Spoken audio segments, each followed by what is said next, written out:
पिछली रात की जंग ने रेयांश की आत्मा को झकझोर दिया था। तोरगन की हार के बाद सब कुछ शांत लग रहा था, लेकिन केवल ऊपर से। भीतर कहीं एक तूफान पल रहा था और रेयांश की छठी इंद्रिय उसे साफ साफ चेतावनी दे रही थी, कुछ बड़ा और खतरनाक आने वाला है। सुबह की पहली किरण के साथ ही रेयांश अपने ट्रेनिंग एरिना में खड़ा था। पसीने की बूंदें उसके माथे से टपक रही थीं, लेकिन उसका मन कहीं और भटका हुआ था। क्यों लग रहा है जैसे कुछ टूटने वाला है, उसने खुद से पूछा। तभी उसकी अंगूठी ने अजीब सी नीली पीली रोशनी छोड़नी शुरू की। ये संकेत था किसी असामान्य ऊर्जा एक्टिविटी का। और उसी पल एक पोर्टल खुला, लेकिन ये कोई आम पोर्टल नहीं था। ये पहली बार था जब रिंग ने बिना रेयांश की मर्जी के खुद पोर्टल खोला था। निया और विवान भी जल्दी ही वहां पहुंच गए। ये जगह कौन सी है? निया ने चारों ओर देखा। सामने एक बर्फ से जमी हुई घाटी थी, लेकिन आसमान गर्म था।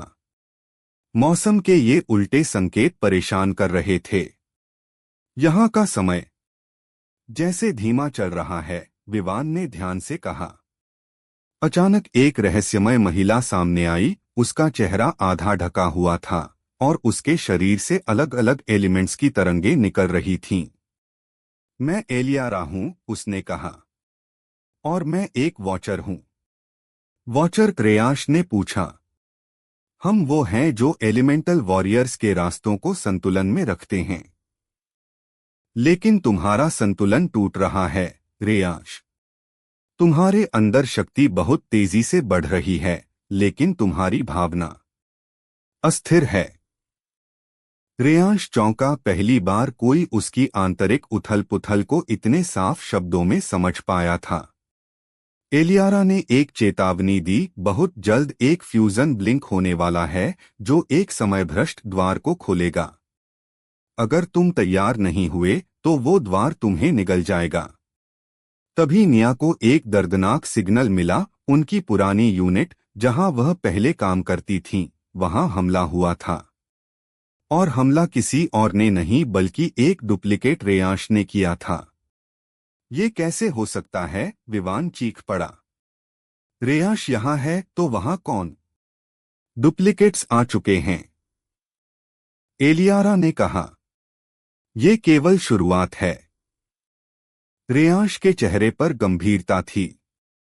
अगर कोई मेरी शक्ल लेकर तबाही फैला रहा है तो उसे रोकना मेरा फर्ज है। एलियारा ने अपना हाथ आगे बढ़ाया। तो चलो पहली झलक दिखाती हूं उस समय रेखा की, जहां तुम्हारा अस्तित्व ही सबसे बड़ा खतरा बन चुका है। अचानक सब कुछ घूमने लगा। पूरा दृश्य बदल गया। एक उजड़ा हुआ शहर, जले हुए टावर और खून से सने झंडे हवा में उड़ रहे थे। और सामने एक और रेयांश खड़ा था, लेकिन उसकी आंखें काली थीं और उसके हाथ से अंधकार का तीर निकल रहा था। ये क्या है? निया बुदबुदाई। ये है वो भविष्य जो हो सकता है अगर तुम्हारा फ्यूजन नियंत्रण से बाहर हो गया, एलियारा ने कहा। तो फिर? क्रेयांश ने आंखों में आग भरकर पूछा। तो फिर? एलियारा मुस्कराई। तुम्हें खुद से लड़ना होगा, लेकिन उससे पहले खुद को समझना होगा। रेयांश अब उस तबाह हो चुके भविष्य के मलबे में खड़ा था। हवा में राख उड़ रही थी और हर ओर सन्नाटा पसरा हुआ था। यह दृश्य उसे भीतर तक झकझोर गया। ये मेरा भविष्य है? उसने धीमे स्वर में पूछा। एलियारा ने सिर हिलाया। हाँ, अगर तुम्हारी शक्ति नियंत्रण से बाहर हो गई तो तुम खुद इस तबाही के जिम्मेदार बनोगे। तभी एक जोरदार धमाका हुआ।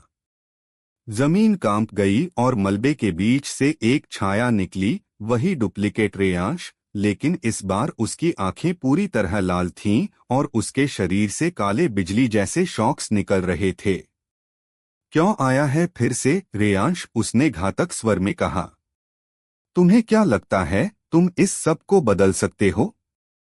अगर मैं खुद को नहीं रोक सकता तो कौन रोकेगा, रेयांश ने गुस्से से कहा।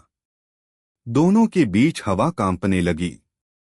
लेकिन इससे पहले कि वे टकराते, एलियारा ने हस्तक्षेप किया। ये सिर्फ एक झलक है, लड़ाई नहीं। असली समय अभी नहीं आया। और उसी पल सब कुछ गायब हो गया। रेयांश, निया और विवान फिर से अपने समय में लौट आए। क्या वो सच था, निया ने डरी हुई आवाज में पूछा। वो एक संभावित भविष्य था, एलियारा ने कहा, लेकिन अगर तुम अपने अंदर के डर, गुस्से और अस्थिरता को काबू नहीं कर पाए तो वो भविष्य सच हो सकता है। रेयांश ने एक गहरी सांस ली। मुझे ट्रेनिंग बढ़ानी होगी।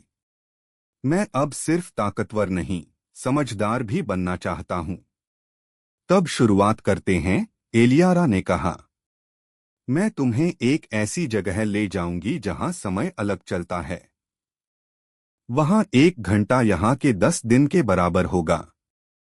वो जगह कौन सी है, विवान ने उत्सुकता से पूछा। Frozen time rift.